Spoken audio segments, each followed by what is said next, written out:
Hello, Toffees, ladies and gentlemen. Welcome back to Follow Everton. I'm here with your lovely commentators. I'm here with Basil and I'm your host, Jonathan. And today we'll be going through the player ratings from the disappointing Chelsea win over Everton 2-0. We'll start with you, Basil. We'll start from the back in defence. What did you think about goalkeeper and defending performances? Yeah, I think we touched on in the match reaction that Pickford was very busy. He was peppered really.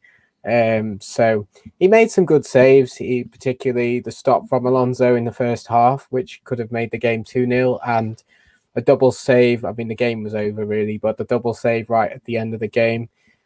So he does definitely come out as one of the players with credit from that performance, but there's not many with credit. Personally, I'm going to give him a 7 because he put some balls out that I thought didn't really need to go out for corners and stuff. So, but he had a good performance. So, yeah. Oh, 7.5. I'll give him 7.5. Yeah, I'd probably give him an 8 as well. Just 7.5, 8. I think he did make some incredible saves.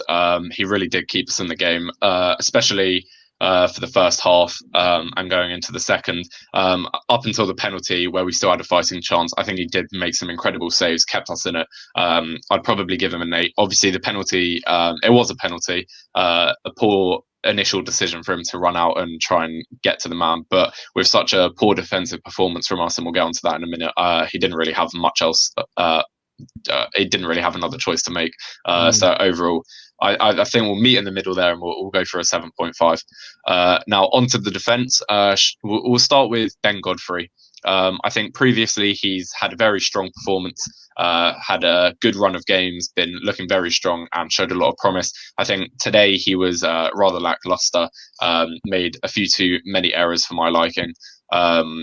Obviously, we had the own goal incident, which, again, I think as we discussed in our previous video, we wouldn't really put down the actual own goal down to him.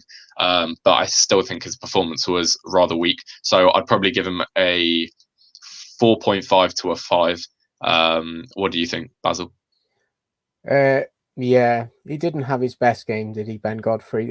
We've got a comment here from Oliver on Ben Godfrey. He says, Ben Godfrey extremely poor tonight, out of position for first goal and didn't follow habits before pen. Yeah, I'd just like to say, everyone who's watching, we'd be grateful if you put comments into the comments and give us your man of the match if you had one. I know it's difficult to pick one, but just on the Ben Godfrey and that comment from Oliver, yes, he was poor tonight, but I think it's hard to solely attach the blame of him being out of position as the fault for the first goal. The move from Holgate into Hudson-Odoi opened a lot of space and made the whole back four pretty much out of sync. So, yeah, he was poor generally. I'm going to give him a 4.5. Yeah, so agreed there as well. I don't want to take too much away from Ben Godfrey. Obviously, as Oliver has said, he was extremely poor, out of position. However, I do think that you can't over in the past games he's played extremely well. I don't want to focus too much on just one performance. Obviously, he was poor, but hopefully he turns that back around and it was a one-off as opposed to a new bad run of form for him. Moving on now to Holgate. Kind of linked on from Godfrey a bit. I think obviously he had that early challenge where he was booked, which might have changed up his game for the rest of the match. However, I do think he was extremely poor, and actually I think he's been extremely poor for the last few games, probably a run of 4 or 5 games now where he's been very, very poor, leaving other people to do the work as well. And obviously the first goal, I would probably 80% of the fault for that goal I'd lie with Holgate. Overall, I'd probably give him a rating of 3.5 at a push. 4. What would you say, Basil? Yeah, I've not been impressed with Holgate recent weeks. I mean, he has had some good performances this season. There's no doubt about it, but also a lot of performances that have left me very worried about him playing in our first 11. I really do worry. I mean, the way he got sucked out to Hudson-Odoi for that first goal and then didn't track, he kind of just stumbled back into the box, and there was time if he'd sprinted to get closer to Alonso, and he didn't do anything. And I worry if he wants to play centre back ultimately. If he's going to play centre back and start streaming out into midfield, chasing players who are wandering out, we're going to leave huge gaps in our defence. So, he's got to improve. I'm going to give him a 3. Yeah, he was very poor. It's a shame to see, and I think if we had Coleman playing there instead, it would have completely changed the performance, provided more structure. But obviously, we've been with Holgate, and he's been very poor. Moving on, we can go to Dinier. Overall, I don't think he was. I think it's difficult with him. I don't think he was too poor, but he definitely wasn't strong by any remarks. His crossing was poor as well going forward, and I don't think he offered too much. I would say it was a very poor to average performance, so I'd probably give him a 4.5. Nothing special offered by him, but he certainly wasn't the worst on the pitch. What would you say to that, David? Yeah, I'll just touch quickly on this comment. Coleman makes different kind of errors. This comes from Rai Pai.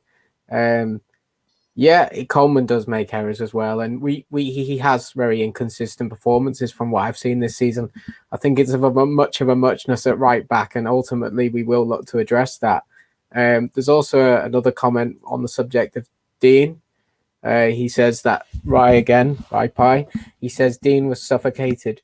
I think our whole team was suffocated really by the Chelsea press and the Chelsea intent of passing the ball with crisp passes, and Dean didn't really get into the game when he had time to get forward, and he was suffocated. He was closed down really quickly. Any crosses, he really struggled to get half a yard to put one in. I don't think he was too poor defensively. I think he worked hard as he could have done with that poor players around him. I'm going to give him a 5.5. Okay. Average performance. Yeah, it's fair. I think we've both addressed that he played average. Obviously, it's very difficult. We've had a very strong press from Chelsea. Their players were really giving it their all. They were sprinting at us, didn't really give us much option, and it was very difficult. So I think he made the best out of a bad situation, but it was a very average to poor performance. And then finally, in our defence, we move on to Michael Keane. I've heard a lot of other people say that he had a very strong performance. I think he played well and he did make some important tackles, but again, I think he's just a bit quiet. I think overall, as the defence on a whole, I think it was just a general poor performance. I think at the start we did play well. We were solid at the back, not allowing many chances to go through. But I think once the first goal went in, we sort of just switched off. Difficult for us to really do anything. What would you say to that, Ryan? It's really surprising that we played the same back four. I know it might have been a 5 at times, but we played the same 4 players have played for a few weeks now and got us a settled back 4, back 5. But we just looked poor in that formation, like with those personnel. It didn't seem to click, and they didn't know where they were meant to be. Keane, I felt like he had an okay game. He didn't do total, that much wrong, but yeah, as we've got another comment from Rai Pai again. I keep them coming. He said, "I would say he's the best of a bad bunch." I would totally agree with that. He was the best of the back line, and in the second half, I saw him reading play a bit more, and it's something that he touched on at the start of the season, that he wanted to come out a little bit more, press higher, and try and nick balls. And he kind of failed at that, and we ended up having to revert to the low block because Mina and Keane weren't able to do that. But I thought he showed some ability in that regard tonight. I'm going to give him a 6. Okay, it's interesting. Before we move on, it's the exact same defensive line that we've played in the last few games, and we've had 3 clean sheets in a row now. Obviously, tonight was the break point for that, but we didn't change up the defensive line. So the fact that it just shows a contrast of what we were dealing with today. Obviously, in the past we had Southampton or West Brom, but now we've really struggled against a top team that are really coming at us with a very strong attacking line, and we've conceded 2. Obviously, 1 was a penalty. And the first goal was unfortunate, but to be honest, they could have scored a lot more than 2 anyway, and Pickford really did keep us in the game. But it's just very disappointing to see that the same back line that are keeping 3 clean sheets in a row have gone to concede. It's very annoying to see. So just a comment from Steve Ely. Really poor ball retention tonight. At least 7 players never turned up. Yeah, I would completely agree, and we'll see that more as we talk about the future, the further players on up the pitch. I feel like when we tried to clear the ball, it was aimless balls being sent up the pitch just to ease the pressure off us. They were really coming at us, and it was really difficult to keep the ball. And when we did have the ball, the passing, I think, was very, very poor, which we'll get onto in a minute in more detail. But when we had the ball, they weren't quick, short passing like Chelsea were, moving the ball around with pace. We were just very slow, which put more pressure on us, ending up having to go back to Pickford and then inevitably losing the ball. Change of voice, we'll go to David, start with you. So I think we'll start with Alan, who was probably one of the better midfielders on the pitch. What would you give him as your rating? Yeah, thanks, Steve, for that comment. I think we might come back to that if we have time, when we've looked at pretty much the rest of the side and see. Maybe we'll have a look at who the players who did turn up. I'm not sure how many of them I would say turned up. Steve, also comment below which players would you say did turn up as opposed to the ones that didn't. Carry on. Alan, yeah, he his ability to nick balls and to get on the ball from that deep midfield position and dictate play. We didn't really see an awful lot of that, and I think that was just the nature of the game, really, and the game plan. When he got the ball, he didn't really create much. He nicked in, he won a few balls. Alan always tries. He never really doesn't turn up for a game, even if the side are poor. So I'm going to give him a 6 because he was still. I felt like he did turn up, but he didn't really do a lot, and I think he just wasn't helped by the fact Gomez. I think we're going to come on to Gomez and Sigurdsson.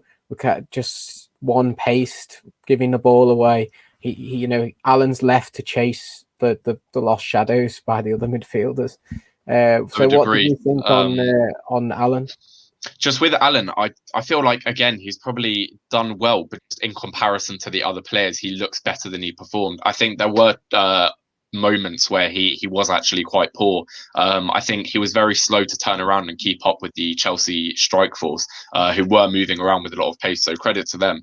Alan obviously did make some good interceptions, and it was difficult for us as a team. I feel like we were playing as individuals, not as a whole unit.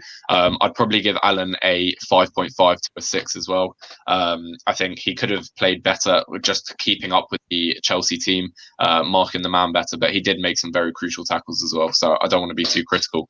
Comment from Nev Cooper, talking crap. Chelsea overloaded the fullbacks. Midfield were also shut down so quickly. Remember how light we were, 6 kids on the bench compared to Chelsea, 9 international players. It is important to look at the full team. I don't want to be like the red shite and commenting that, we're only losing or doing badly because we haven't got the full depth or we've got a lot of injured players. It was difficult for us tonight. I think overall, we were still very, very poor compared to other performances we've had where we've really been taking it to the opponent. We sat back tonight. Maybe that was a tactic where we were trying to move forward on the counter. But as we talk about the players moving forward and the strikers that we were playing, I really think we were lacking going forward anyway. So the fact that we were struggling so much going forward, we really had to be tight at the back and keep it strong in defence. Because if we're not scoring any, or even if we can only score 1, to then go and concede 2, we just couldn't have the same fight back. So I think Alan was probably a 6. He played better than most, but still was quite poor. If we move on to Gomez, if we start with you, David, what you thought about Gomez, because I think he's an interesting player to talk about. Well, I sense that you're going to be a bit doom and gloom with Gomez based on what you said in the instant reaction. I didn't think he was as bad as you said, but yeah, he was mediocre. He didn't do a lot. He got the ball sometimes. A lot of the time he gave it away. Sometimes it went backwards. Sometimes he tried to go forward, but we lacked very much anything going forward in terms of Richarlison and Calvert-Lewin. They were pretty much isolated. So we'll come on to them in a second, but some of those opportunities Gomez did have to put the balls in behind to Calvert-Lewin and Richarlison. He just gave the ball straight to them. I would give him a 5. I would probably give Gomez a 3.5. I think he was extremely poor. Every single pass he had was either going backwards or he'd lose possession.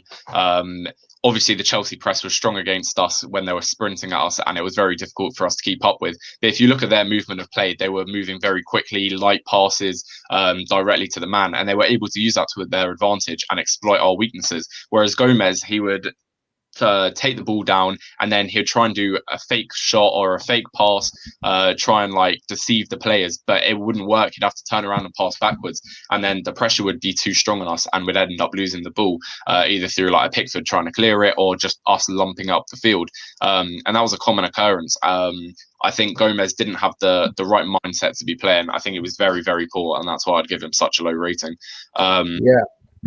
Get Tyler on. Oh, sorry, were you saying something?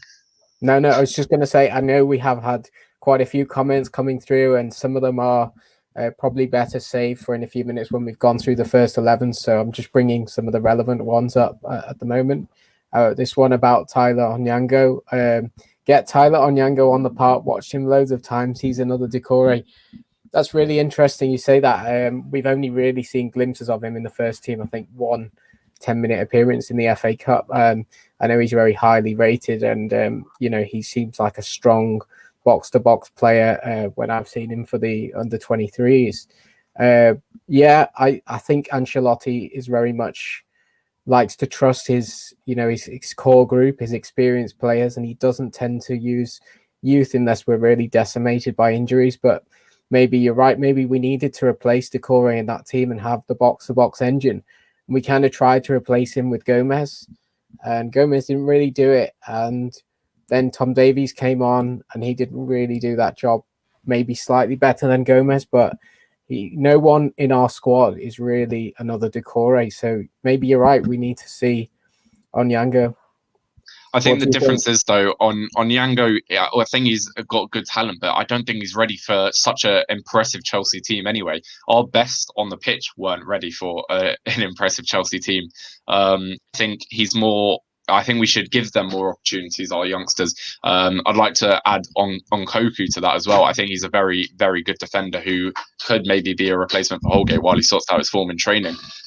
But just against Chelsea, I really don't think we can be playing the youngsters. Although it's good to give them confidence and play, it should be against lower teams such as West Brom or Fulham. And I know we lost against Fulham as well, but against West Brom or Southampton, which can give them the opportunity to shine. And then we can play them against the bigger teams. But I don't think he's ready for that kind of engagement. I think maybe Steve's saying that maybe, we were losing the game, maybe 2-0 up. Maybe he could have had some minutes at least to prove his worth. At that point, yeah, but I would say that at 2-0 we were kind of out of it. But for a lot of the game, Pickford kept us in it, which is why our rating was so high of him.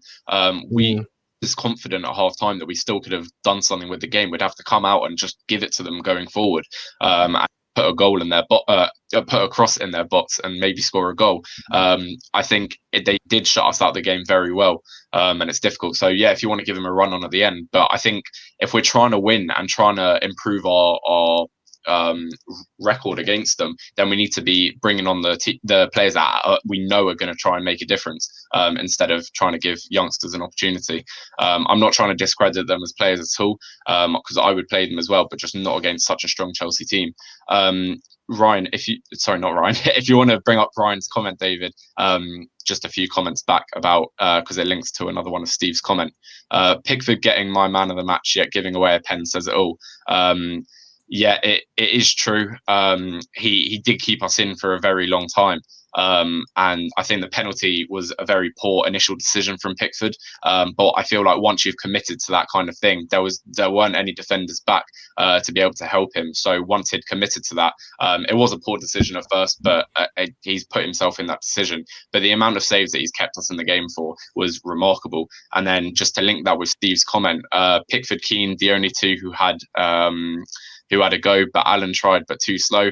Godfrey had a go, but was caught a few times. And that's why our rating of Godfrey has been low. Especially, we discussed in our other video where the handball situation happened and the goal was ruled out. We saw Godfrey, he stopped completely instead of carrying on, which I think is important, especially now with VAR. The fact that they can back and change the decision, he needs to be on it and not stop until the end of play actually happens. I think, so Pickford played well, Keane played well, but still struggled to sort out the whole line as a whole. What would you say to this comment? Yeah, I agree. Pickford, Keane definitely tried, and Allen. And I think that reflects in the ratings we've given them so far. Godfrey he always tries, but he just seemed to lack something tonight. He lacked a little bit of concentration at times. And I think you and me, we rate Godfrey extremely high. And when he doesn't quite perform up to that level, we do, the rating is going to drop because we're expecting that. And he's been delivering that so consistently week on week. So, yeah, I think it's very disappointing to see Godfrey and have such a poor game because, as you've just said, we've rated him very highly and want to see that continue. Hopefully, this is just an individual poor performance and he can get back into running form. But it's just very disappointing to see. Ryan Grant official says nobody in midfield can run except Decore. Obviously, Decore is maybe out for 8 weeks, which will be a huge blow to the Everton team. And if Decore is out again, we need to find a replacement for him. He's a very exceptional player and actually offers a lot going forward as well. David, what would you say to that comment? Yeah, he's right. I think we touched on it a minute ago that when Decore's not in the team, we don't really have a like-for-like player, and that's why Steve was saying about Onyango. But obviously, he's not been had the first team minutes or the opportunity so far. And personally, if Ancelotti isn't looking to give him them, then I'm not so sure he's ready for it. But I would like to see him given a chance, especially towards the end of the season. If the season does peter out, which I'm hoping it doesn't, but I'd like to see some of the youngsters get in the team because certainly in terms of like passing and getting on the ball and stuff, I'd like to see a bit more intent, and maybe the youngsters will offer that. So let's carry on with the ratings. We're in the midfield. I know we haven't touched on Iwobi. He was kind of playing half midfield, half fullback. What did you think of Iwobi? I think it's difficult with Iwobi. I think he spent so much time trying to track back and cover the defensive line, which, to be fair, he didn't do that bad a job really. But that's not why he's supposed to be on the pitch. We need that going forward with width, and we just lacked that. And there were no crosses being put onto the box, and when they were poor.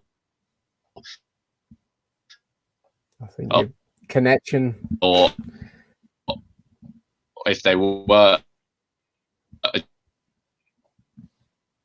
decent cross, which was once in a blue moon, then there was no one actually technical difficulties. I think that's okay. Let me know if I cut out again, and feel free to take over. We didn't really catch any of that, to be honest. If you could just quickly summarize if it's working. Whereas I think Iwobi spent so much time having to track back and cover the defensive line, which he didn't do too bad a job really. But he wasn't on the pitch to do that. He had to go forward and provide some crosses and some width and pace. When the ball did go into the box, it was a very poor cross, or if it did, there was no one in the middle to meet it, which is why I think we struggled so much in the attacking phase of the game. I think it was right to bring Iwobi off. But we still didn't really provide that good of a replacement. I think we were still very weak, and the change didn't really benefit that. I'd probably give Iwobi a 4, simply did make some important challenges defensively, but again, he wasn't really there for the defensive play. He was supposed to be there to provide width and attack. So I think it was right to bring him off, but he still wasn't. He didn't give that bad of a defensive performance. What would you say? Yeah, I think he was right to come off when he did. I don't think he was really offering anything to the team. I think he's been in a bit of a rut of form the last few weeks. Yeah, he was played in a position where I know he has maybe played there once or twice this season. He didn't really seem to understand what he was meant to be doing. And I'm going to put that a bit more down to Ancelotti trying to shoehorn the 5 at the back. / 3 with wing backs rather than Iwobi, putting all the blame on Iwobi. But I don't feel like he worked hard enough, nevertheless, and he didn't track Alonso. He spent a lot of the time looking over his shoulder for Alonso, who was playing like a winger, and didn't really offer anything when he got forward. So, yeah, I'm going to give him a 4.5. Yeah, I'm noticing a lot of similar reaction here. And just to link Iwobi here to Sigurdsson, I think he was another player that really lacked anything really. Lacked everything. He was very shy, hidden away, didn't really offer anything, and I think we really missed James Rodriguez tonight. I think just the role he was playing with the creative passes going forward, I think we really missed that, and it just explains why we couldn't create anything moving forward. We were just so stop-start. There was no fluidity to the team, and it really damaged us. And again, what would you say to that, David? Yeah, I want to give him a 4.5 as well, but I feel like Iwobi was worse than him, so I might have to downgrade my Iwobi to 4. But Sigurdsson was a bit of a passenger, you know. In the first 30 minutes, he was doing well, kept it in shape, kept them from passing the ball through the lines along with the forwards we had, and but he didn't really offer anything. When he got in the final third and when the pass came to him, the little flick-ons he tried, they just went to Chelsea players, or, you know, he tried to do a 1-2 with Dean or something, and it just went out for a goal kick. You know, it just, nothing really happened for him. But yeah, I think it just wasn't his day. So I think now we've got the Richarlison and Calvert-Lewin. So we'll start with Richarlison. Just before we come on to the attackers and the subs, everyone keep your comments coming in. Great to have such great involvement from all the fans. Obviously, it was a disappointing performance, but we would still love to have your comments coming in. Another one from Ryan Grant Official. Obviously, another presenter of ours. I don't think we were particularly poor. We just lost without laying a glove on them. Social mistakes. Not quite sure what the last bit means, but yeah, we were poor in general. Again, I think we were playing as individuals, not as a team. We just lacked what Chelsea had in all aspects. They really understood each other's movements, positioning, passes, everything, whereas we just didn't have that same connection with each other. Obviously, it's Ancelotti's first season, and he's trying to find what works, how the players gel together. So I think it's important not to overly criticise them, and it was a difficult performance. We could be a little bit harsh in some of the ratings because of the defeat, obviously, and the way that with the manner of losing it and not having much fight and going down 2-0. You know, we haven't really conceded 2 goals for quite a number of matches now. You know, going back to Man City, who are a very good outfit. But yeah, we didn't lay a glove on them. Maybe what he means by the social mistakes, he maybe saying that we were so socially distant that we didn't close them down for the second goal, where he could thread the pass through with relative ease. Yeah. Well, everyone, keep your comments coming in. Make sure you like and subscribe on YouTube. We've got the new Instagram page as well, at Everton Official. Follow Everton, and keep your comments coming in. Another one from Ryan Grant Official. If we don't make 2 errors, we draw. Yeah, it does come down to that. But to be honest, I think as well, they could have had so many other chances as well to go forward and score. Whereas we just didn't have any. It was very difficult and frustrating to watch. Obviously, the penalty is a silly mistake, but again, Holgate should have had better positional play, marking the man. But overall, they just kept going at us, and I feel like if they didn't score those 2, then they could have still scored so many other opportunities. We just weren't there with it. Sorry, I was just going to say that I kind of agree with Ryan there, because I think actually if we don't make the first error, we might have got a draw out of that. We might have got a 0-0 draw if we were lucky. I know they had a lot of opportunities, and that we were more than likely to concede if we made more errors. But that first error is what leads us to start playing a higher line in the second half, which I touched on in the reaction, and that's why we were caught up the pitch for what turned out to be the little attacking phase that caused the penalty. So I don't think that first error happens if the second error doesn't happen if the first error doesn't. So I would disagree, to be honest. I would say that although, yeah, we'd still be in the game and it'd be at 0-0 and Pickford was making the great saves and keeping us in it, I still think that we would have conceded either way. I know obviously they've only scored 2, and there were kind of mistakes from us, but they were so strong going forward, and I feel like just eventually we would have moved with a different approach. They were so well equipped to deal with everything we had to offer, and it was just very difficult. Steve Ely, we are we are at best playing at pace, not going backwards far too often. I've said this countless times, and I think that's why Gomez got such a poor rating from me. He was so backwards passing. I've said this countless times as well. If we could have a penalty, it would somehow end up with Pickford. We are always going backwards. It's so frustrating to watch. If we had a bit more pace or the creativity Rodriguez could offer, or if Sigurdsson actually turned up, we could, or the width.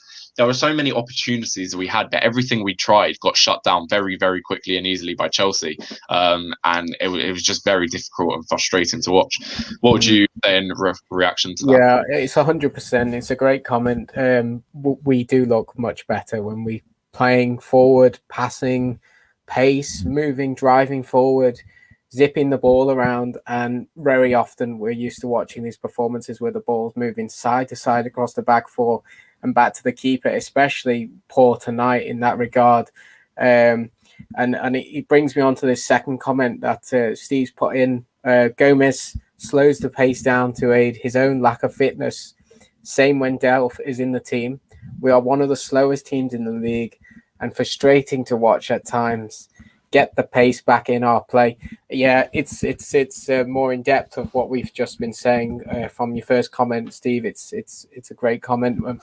I completely agree. We have a lot of one-dimensional, one-paced slugs in our squad. Sigurdsson, Gomez, Delph, a lot of them injury-prone. Gabamin, we haven't even seen him play. I mean, he's meant to be quick. I think, although it is true that we were a very slow team tonight, I don't want to say that we are just in general a very slow team, because overall we see when Decore's in the team as well, and when we have Rodriguez, I think there is a lot of one-touch, very neat football, moving around and passing. I think tonight we were very, very poor, and it clearly shows with the result. But I don't think in general we can just generally say we're slow. I think there is a lot of creativity and pace that we can extract out of the team. It's just whether or not we're performing as a unit. When you see us playing well as a team, not individuals, we can see the ball being moved around very neatly, and it's beautiful to watch. True football. But if you watch the team that we had out tonight, it wasn't a team, and I think that's why we were so slow on and off the ball. Another comment, we'll address the last few comments and then we'll move on to strikers. From Mark Johnson on YouTube, make sure you like and subscribe. Thanks for your comments. We spend most of the time passing backwards, no urgency until the last 5 minutes. I wouldn't even say in the last 5 minutes. I would agree with that comment. We're so slow. It was just nothing to offer. It was very disappointing to watch. And again, there was just no width. There was no moving. It was just very frustrating to watch. And yeah, as you said, one-dimensional and one-paced, slow on and off the ball. It's frustrating. And then another comment: everyone gets a 4 from Mark Johnson. You know, you're not. You could have done a 10-second video, said everyone gets a 4, and I don't think you would have got too much stick for that. And the last comment, he said, Steve is right. We not only lack pace in the team, but also the speed we play the ball at is so slow. It is, and slow.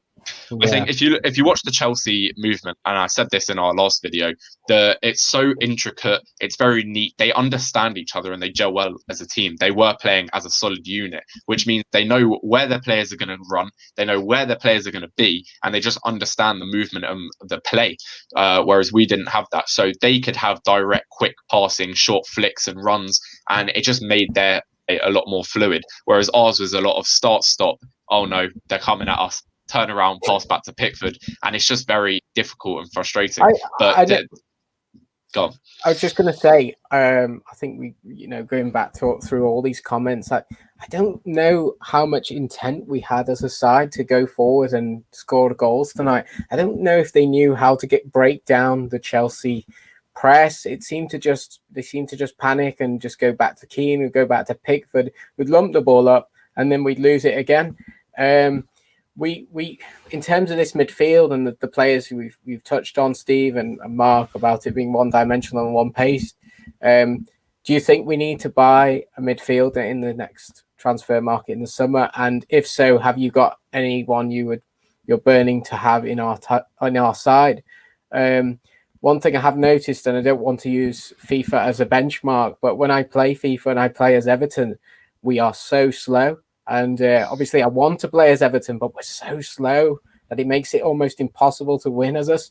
Anyway, The thing, there has been promise in Everton with moving with good pace and with fluidity. It's just I think we were really up against a top in form team today, and it struggled. So I think if we do come up in a Champions League position, which would be amazing, I think we'd really struggle. Obviously, we'd have to make some incredible signings to keep us going, which we're not far off Champions League football, I'd say. I think we just need a few extra players that cover our not weak spots, but if we do get an injury here and there. So, for example, CDM, but someone that plays forward or that is moving with the play as opposed to Gomez who's going back. I feel like Decore does actually provide a lot going forward because he is a forward playing player. But I think Gomez chooses the pass back option. So if we can get someone who's moving more forward with a CDM, but that does look to play it forward and out the back. I think we also need to cover our issue with width. I feel like tonight we were playing very central, and obviously Richarlison was playing out wide kind of, but then it left us very empty in the box. So when a ball did come in, it would struggle. So I would say we need to have a CDM, a winger, and a right back to cover. Obviously, Coleman's getting on a bit, and I feel like we're using our centre backs and kind of moving them around. But it's a temporary replacement, and we need an actual right back. And I think Aaron's would be an incredible signing for us. Vicky Lee, fuming. We played for a draw and had no answers, no wingers, no creativity, no pace, and stupid errors. And yeah, I'd very much agree with you there. And also, where's Gabamin and Delph?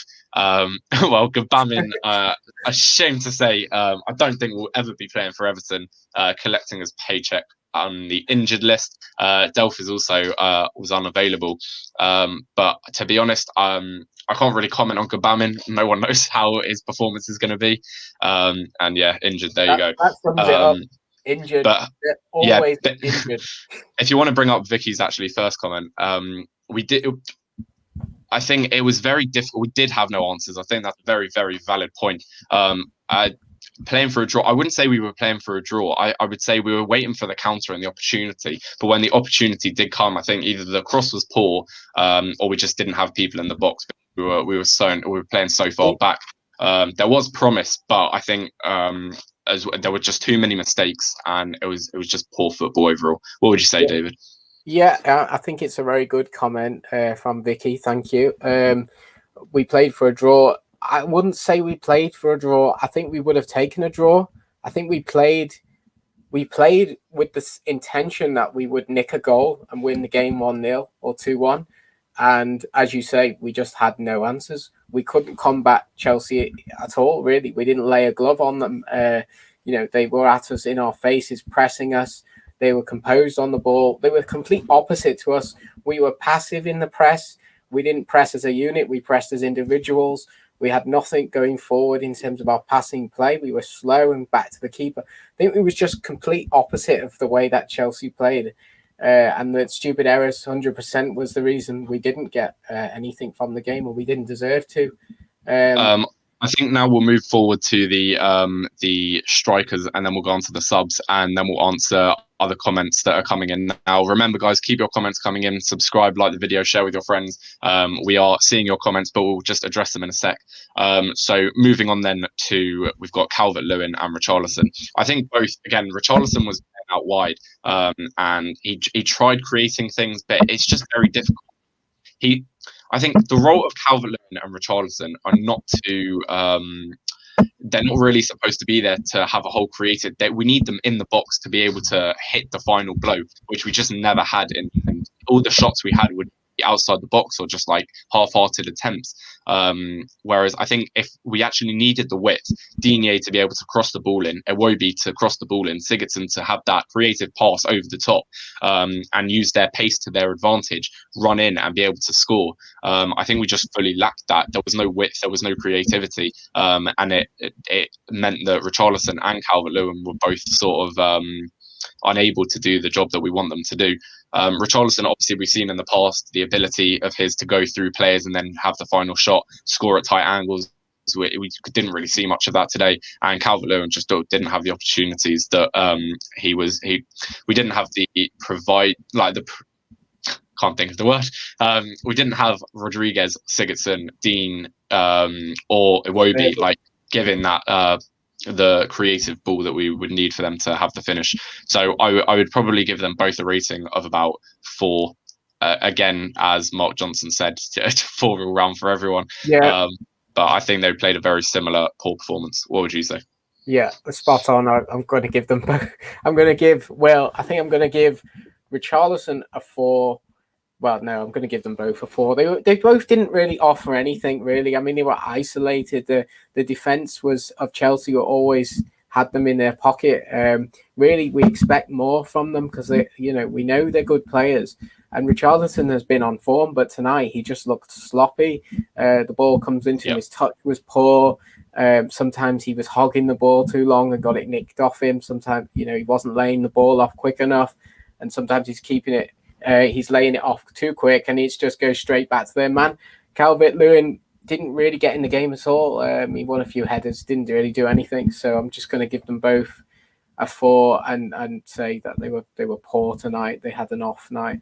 But maybe the formation didn't help them. They were isolated on their own for most of the game. Yeah, it's a difficult one. So overall, we've sort of agreed with most of them. If not, then it's been about a 0.5 difference. But overall, I'd say that the total performance is probably a 4.5, which obviously for a team that are trying to challenge for Champions League, if not Europa League, is a very, very poor side. Obviously, credit to Chelsea. They were completely the better team, defensively, attackingly, just everything. But we still should be putting in a better shift, especially if you watch our pre-match interview with us. We had Andrew Mabsey and Ryan Grant on as well with us, and special guest Abrahams. But we were so positive looking forward to it. But when we actually came to it, we could tell that it wasn't going to be the performance we set out for. And then just very quickly on the substitutions, don't want to spend too much time on them because obviously they weren't on for very long. Tom Davies came on for Iwobi. I think Iwobi came off at the right time, wasn't really performing much. Tom Davies came on. He did provide some defensive capabilities. I think his heart is in the right place. He goes for it for the full game, really giving energy and trying, but it was just very difficult in the end. Just very quick news as well, West Ham have beaten Leeds 2-0. That's a full-time score, which puts them back above us by 2 points. But to carry on with the analysis, Joshua King, I think we need to utilise him more. I think he's very, very pacey. He provides just something fresh, new legs, especially when the whole team is looking so tired and no one's really turning up. I think he could have been really utilised more. Obviously came off for Sigurdsson, who didn't really do much. And then Bernard came on for Gomez. I think Gomez, who came off 76th minute, should have probably been the first player to come off. Came on for Bernard. Again, I think Bernard's quick and he's short, so he can use his pace to his advantage. But I think the Chelsea players are so strong and brutal in their tackles that he just gets bullied off the ball. So I don't think Bernard could really perform as well as he could have done. So on total, I think the players that came off were right to come off, and I think King did offer some, but with such, again, poor creativity from the rest of the team behind him, he couldn't really do much. So I'm not going to give them a rating based on that because they were on for such a short time, but we didn't really see that much of a change. What would you say, David? Yeah, it's difficult to rate King because he was on for a very small amount of time, maybe 15 minutes, but I thought it was positive what I saw from him. Mostly, I thought there was a few times, I mean, obviously playing right wing and he probably wants to play up front.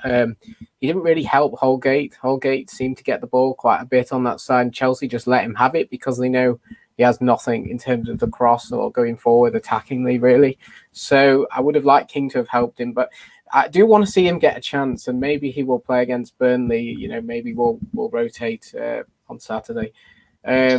Davies, he tried to put a foot in. He won a few tackles. He passed the ball off, but the team, we'd lost the game really by that point. And Bernard again tried, but he lost the ball quite a few times. He has the ability to open up the defense in a moment, but he didn't really offer anything. So yeah, I think we'd already lost the game. I think overall, again, it's difficult for substitutes to come on when none of the rest of the team have given up or they're not putting in the same performance. You can see that King, Davies, they were trying, but when you've got like no other players around you trying to help, it's very difficult going forward and trying to make a change.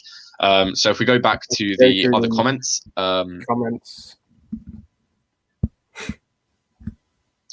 if you want Hello. to bring them up on screen. I think I'm lagging Yeah, a bit as well, which isn't helping. I've just started back from. I know we were talking about Gabam. Yeah, it's interesting. We'll just touch quickly on these comments.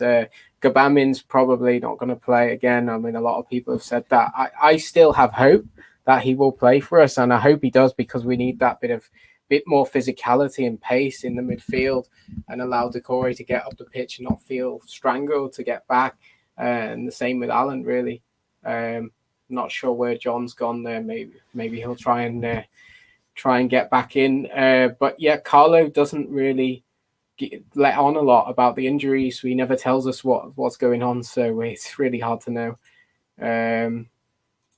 Another comment from Vicky: Richarlison and Calvert-Lewin aren't suited to running counter-attack. I don't know about that. I think they have the pace and physicality to do it. I think when they're playing on their own, just two of them up front, and then there's three strong Chelsea defenders, and they've got the two sitting midfielders who tend to just sit, not wander too far forward. I think it was really difficult to get through, and I think we arguably looked a bit better when King was on and we had that option wide. I don't know if setting up against three defenders, having a winger, like an inverted winger between their fullback, wing back, and the right centre back or left centre back, would allow us to isolate those spaces that are left by the wing backs. So I just think tactically we didn't really play it well to suit Calvert-Lewin and Richarlison on the counter attack. What do you think, John? Are you Apologies about that. Yeah, I am back. I don't think Richarlison and Calvert-Lewin are suited to it either. They need to be in the box, ready for the ball, to be whipped in and get your head or your foot on it. Calvert-Lewin needs to deliver the final touch, score the goal. Richarlison, we've seen in the past, can go around a few players, but it shouldn't have to rely on him. We need that creativity and build-up play, cross the ball in with an actual decent cross, as opposed to one that just gets blocked or sent the other way up the pitch. But again, it's difficult to do any of that, and it's hard to it's hard to blame them when you've got such poor build-up play from behind them as well. So it's again frustrating. I think the build-up, just very, very quickly, the build-up play is part of the issue there. I think they are best in the box. They're aerial threats. They're great on set piece. They're great with crosses in the box. But what they were trying to do tonight was get the ball into feet, into their chest, into their head, and get flick-ons and win the second ball. We didn't win any second balls. I would like to see them running in behind, trying to get the Chelsea players running back to their own goal. We didn't offer any of that, and that's partly down to, no James, no quality to feed that ball in behind, so they don't make those runs. Let's move on. Steve again went to Mainz pre-season last season. Mainz fans laughing, saying, if you deem Gavamin, he will never play, always injured. Well, he has been injured. What has he played? One game? So, you know what I find weird? I was at the game where Gomez broke his leg in the Spurs game, and I think now we've seen people recover so quickly from injuries, and he was up and playing again on such a quick thing. And if you compare it to when Coleman broke his leg, he was out for quite a long time when he was on international duty for Ireland. I don't know how Gbamin is still injured. Like, someone could recover from like death quicker than he has. It's ridiculous. I don't know what's going on. I feel like he's probably just collecting a paycheck and that's about it. Really disappointing that he isn't playing, because I feel like we could really utilise him. But I can't do much about it if someone's injured. I don't know what it is about our Everton squad in general. We have picked up, and I know we have had a short preseason, but we've picked up a lot of injuries. I know other clubs have, but even the last few years, the same players get injured. Perhaps we're signing players because we can't take our pick of players, can we? We take what players we can from other clubs, generally from those clubs right at the top who've got players surplus. And the reason they're probably surplus is because they're always injured or not on form. So, we've got what we've got. So, yeah, we need to just get more reinforcements in strength, in depth, so we can cover those injuries. But this is the thing as well. It's Ancelotti's first full season, so I think this way we can actually see what weaknesses we have, what positions we need to cover, and then he can have another signings period. He's obviously with us for the long run, wants to stay until the new stadium gets opened, which is great to see. He's at Everton for a project, not just because he wants to. He knows he isn't going to win trophies straight away. Obviously, we want to, but it's a whole long-term commitment, which is great that he's putting in the effort, and he'll be able to sign the players that we need to cover our weaknesses. I think it was very painful, especially for me, because I really rated Zuma when he was at Everton, and I would have loved for us to sign him on a full deal. So again, it was annoying to see, because he had a good performance tonight as well against us, and I would have loved to have him signed over on our side. Unfortunately, that didn't happen, but I think he was a very good player, which we could actually look to sign again. Mark Johnson, rather lose 2-0, actually having a go. We were crap. I think it was a very, very fair comment, and it's something I would say. If you're not having goals and if you're not trying to really press them, then you're not going to score. Obviously, you can go and concede 1 or 2. Once you have conceded, obviously, you're in a losing position. You no longer have any points in your pockets, and you do need to go forward. We just didn't have that going forward. Everything we tried to do, Chelsea were there to be able to stop us. We had no answers. And it was very frustrating to watch. But yeah, we were crap. That's basically summed up. What would you say, David? Yeah, I think it's interesting to just touch on whether, this has been a long-term problem. A lot of fans have said in games gone by, we've lost and we didn't even, lay a glove. We didn't have a go. It's happened so many times. So I don't know. I feel like if we have a go, I'm a bit apprehensive, to be honest, about it, but I can see why Mark's saying that. I think, look at what Man United did yesterday against Man City, especially for the first 20 minutes. They were really in their faces, tried to stop them playing, tried to stop them getting into a rhythm. And maybe we could have employed that sort of tactic against the Chelsea side who like to get on the ball and get a rhythm. We didn't prevent their rhythm. We gave them control of the game from the first minute to the last minute. So if we'd actually had a go, yeah, I can see why that might have worked. But I feel like we'd need to play a formation that covers all the pitch in order to press. With all the players so narrow, we couldn't possibly have pressed all the 5 at the back when they were in possession to build up. So, yeah, I think we a lot of our issues, or maybe not issues, but things that we could improve on, rely on us bringing in this right-sided players with a bit of pace. Because whatever formation we play, we're either playing a winger that we don't want to play because they've not been on form, or we're playing a right back who we're not happy with. So, we've got what we've got, and we move forward until we can sort those issues out. Move on to Steve's comment there. I think it's very important. DCL was lazy tonight, no chasing down, no hold-up play. He didn't look interested. I was on my phone towards the end of the game. I was trying not to fall asleep with such a poor performance, and I got a message on Instagram from Dominic Campbell, so shout out if you're listening, from the Instagram page, at Follow Everton if you want to go and follow.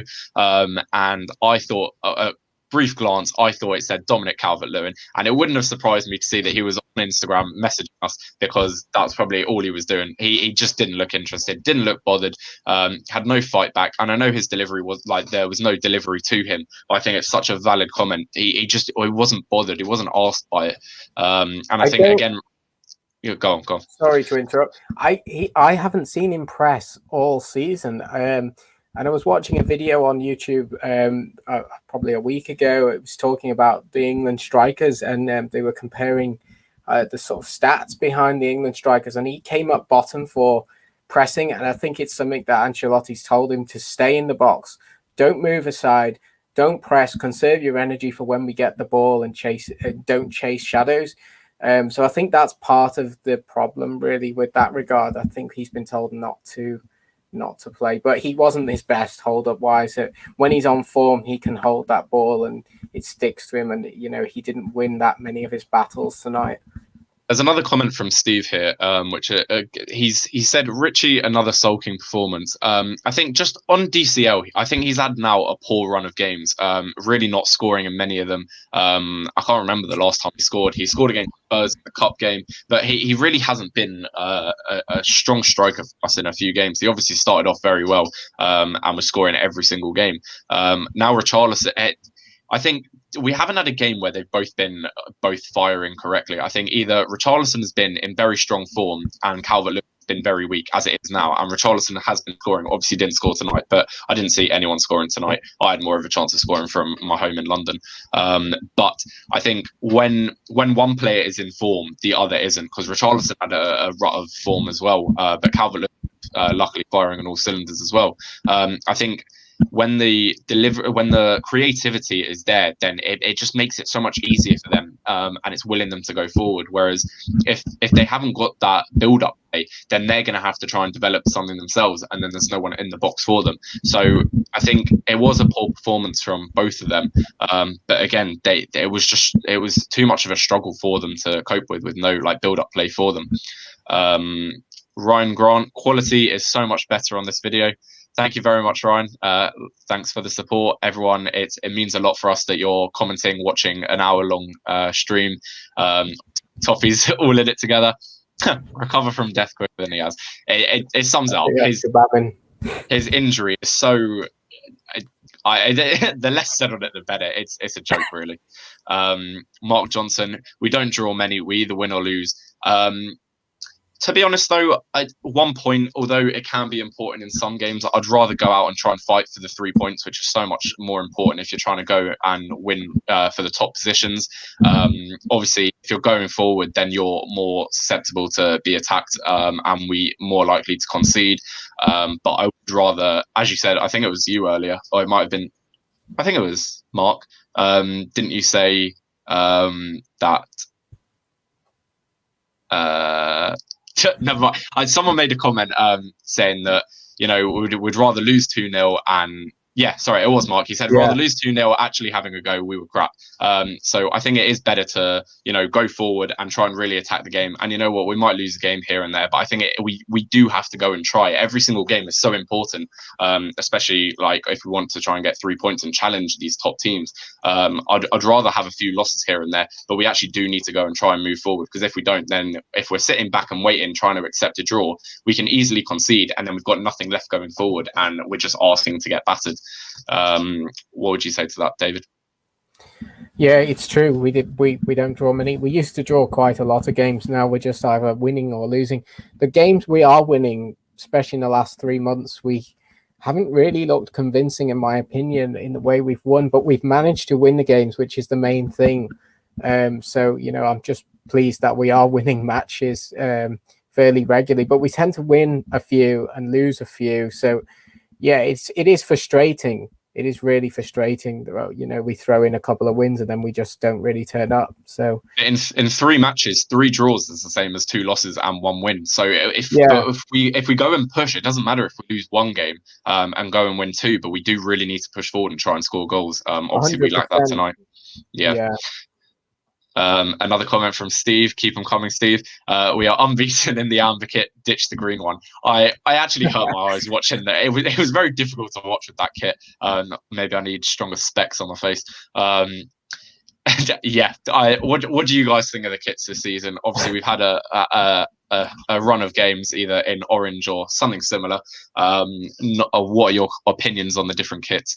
I'm still wearing the other season from Sports Pesa. I like this away one. And it would be interesting to know what you guys think. And Mark Johnson, the final comment on the thread, but if you want to keep them coming, then feel free. They take it in turns to play well. Yeah, it is frustrating. Obviously, you look at the different teams and they've got all the top teams have got multiple different opportunities and different players where they can get goals from. Obviously, Chelsea were really on top of it today, on top of us. They have Havertz. James was playing well with such strong pace. They had Werner, they had Hudson-Odoi. They had so many strong players, and any one of them could have scored or assisted goal. Whereas for us, it's either or as opposed to both. And if we had both together, we'd be bloody invincible and would be amazing. But unfortunately, we've got either or as opposed to both. What would you say? I think Mark was referring specifically to Calvert-Lewin and Richarlison. I think that comment came in when we were talking about Richie sulking. They do. They tend to go in and out, don't they? Because especially at the start of the season, Richie seemed to be not really on form. Bit of sulking. Calvert-Lewin was getting all the goals. I mean, for us fans, it doesn't really matter for me whether, as long as one of them scoring a goal again, then I'm pretty happy. But it's frustrating, isn't it? Because Richarlison's just so inconsistent this season. He hasn't had a great season. Some people have been saying, sell him, get rid of him, get the cash in, we'll recycle. Then he pulls out a great performance. We're all like, no, he's our vital player. So, it's just up and down. Ancelotti has said that Richarlison is integral to our success, and he isn't looking of getting rid of him anytime soon. I personally wouldn't get rid of him. Obviously, I'd much rather have one of them score than neither of them score, as I think you were hinting there, David. It is frustrating to see, which I think pretty much, if I was to give one word to describe today's performance, it would be frustrating. That's not the usual Everton team we're used to. In fact, it's the previous Everton team we're used to, not the current one with expectations so high. If you want to have any final wrap-up comments of the overall performance, David, go ahead and we'll wrap up shortly. I think we've been little guest. We've got another Evertonian in the room. I think we've summarized. I mean, we've been talking for 2 hours now. I think we've got all our anger out, and that team we didn't really lay a glove on Chelsea, did we? We made individual errors. We've shown once again we've come unstuck in another game where we had an opportunity. We didn't really show the intent to go forward and score. It didn't really click, and the passing wasn't there. It's something there's quite a few things we need to work on long term, and we say this week in, week out. So, let's stay positive though, because we've got 11 games left, and the FA Cup still. So the season's far from over. Let's up the toffees for the next game. Absolutely. And I said this in the last live stream, but I saw it on a Facebook group, which was Everton FC. It says, to be fair, we're not ready yet. Next season, a few more quality buys, a good run in Europa League, and we'll be in the hunt for Champions League. We have not got the squad Chelsea have. Next 2 seasons, yes, under Carlo Ancelotti, just being honest, once a blue, always a blue. And I think, to be honest, that does sum it up. Obviously, we have high expectations now that Ancelotti's here, made some very good signings. And it is important that we keep pushing for top positions. Obviously, it's a long-term project he's here for, and I do have full faith in Ancelotti that we will be able to perform well. Obviously, it's the first full season that he's here, and he needs to analyse and see how the players gel together work. Steve, don't really get 2 keepers on the bench or having only 7 players on the bench. Again, I think we are a thin squad, and it is difficult when we've got no one really to back up our players, especially when 1 or 2 get injured. I think it is very difficult for us. Chelsea just had so many ready available options. They had so many players that are just quality, and I feel like when we made a sub, it showed that we were lacking in something, whereas they made a sub to just bring extra into their team. Bit of a slap in the face for the under-23s. I think it's 3 games coming up which we should be pretty much guaranteed wins. Who is it? It's Crystal Palace, Brighton, and Burnley. So maybe we could give our senior players a bit more of a rest, bring in a few of the fresher players that are under 23s, maybe play Davis a bit more, play on Kuku, play on Onyango, just give them a real good opportunity. And then great show, lads. Really enjoyed it tonight. Thank you very much, Steve. We've enjoyed having your comments. It's great to have all the fans, all of you. Again, Mark, another comment. Ryan, Vicky, thank you everyone. And if I haven't mentioned anyone else, apologies, but thank you very much for everyone. Great seeing you all in the chat. It just makes for better content for everyone. Looking forward against Burnley. Obviously we need 9 points in the next 3 games, and we can really push for Europa League and Champions League. Thank you very much, everyone. At Follow Everton for Twitter, Facebook, YouTube. We're really trying to push for 100 subscribers. It really means a lot for you to like and subscribe. Keep the comments coming. And we will be seeing you for the Burnley preview in the next couple of days. Thank you very much, everyone. Have a good evening and take care.